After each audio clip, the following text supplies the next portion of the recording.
memperlihatkan amal kebaikan. Memang, pada dasarnya amal kebaikan mestilah disembunyikan dan tidak perlu dipertunjukkan kepada orang lain kecuali yang memang perlu dinampakkan seperti sholat berjamaah dan haji. Namun dalam keadaan tertentu, memperlihatkan amal soleh adalah dibenarkan asalkan memenuhi dua syarat yaitu: pertama, bebas dari riya, bukan untuk memamerkan. Kedua, terdapat faedah agama dari menampakkannya seperti, untuk memberikan contoh kebaikan, menguatkan orang yang lemah iman dan keyakinannya, menenangkan orang yang tertindas, memberikan kabar gembira. Ini seperti yang pernah dikatakan oleh Abu Sufyan bin Harits, salah seorang bapak saudara Nabi menjelang wafatnya, "Janganlah kamu menangisi aku, karena sejak masuk Islam aku tidak pernah melakukan dosa." Ikhlas di jalan dakwah.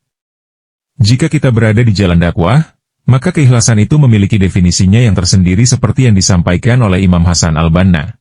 Ikhlas adalah bila seorang pejuang muslim yang mengorientasikan perkataannya, amalnya dan jihadnya semuanya untuk Allah Subhanahu wa Ta'ala dan mengharapkan ridhanya dan kebaikan pahalanya tanpa melihat kepada perolehan harta, manfaat, penampilan, kedudukan, kemasyhuran, kemajuan, kemunduran. Agar ia menjadi seorang yang ikhlas, menjadi bala tentara fikrah, ideologi, dan akidah, keyakinan, bukan bala tentara keinginan atau manfaat. Melangkah terus.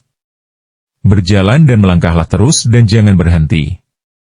Mungkin saja ada kebahagiaan dan kenikmatan yang dapat menyenangkan kita di sini, namun itu tidak boleh menyimpangkan niat dan tujuan kita di sini, bahkan kita disuruh meluruskannya hanya untuk Allah Subhanahu wa Ta'ala, untuk ridhanya, untuk dakwahnya.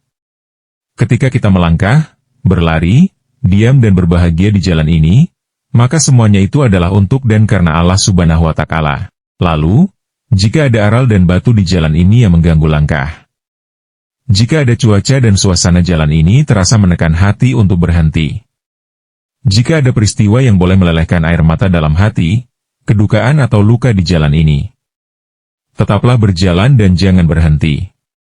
Kita akan terus berjalan di sini agar hanya Allah yang tahu semua kepahitan dan luka itu adalah sebagian dari persembahan, pengabdian, pengorbanan untuknya dan di jalannya.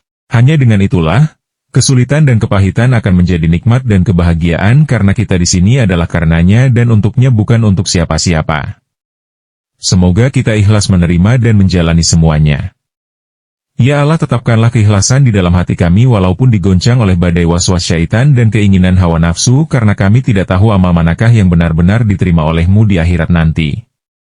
Kuatkanlah jiwa kami supaya kami tidak terpedaya dengan perasaan bahwa kami lebih banyak beramal berbanding saudara-saudara kami yang lain. Sesungguhnya Engkau hanya menerima amal yang ikhlas tanpa dikotori dan dicemari oleh perasaan, ujub dan riya.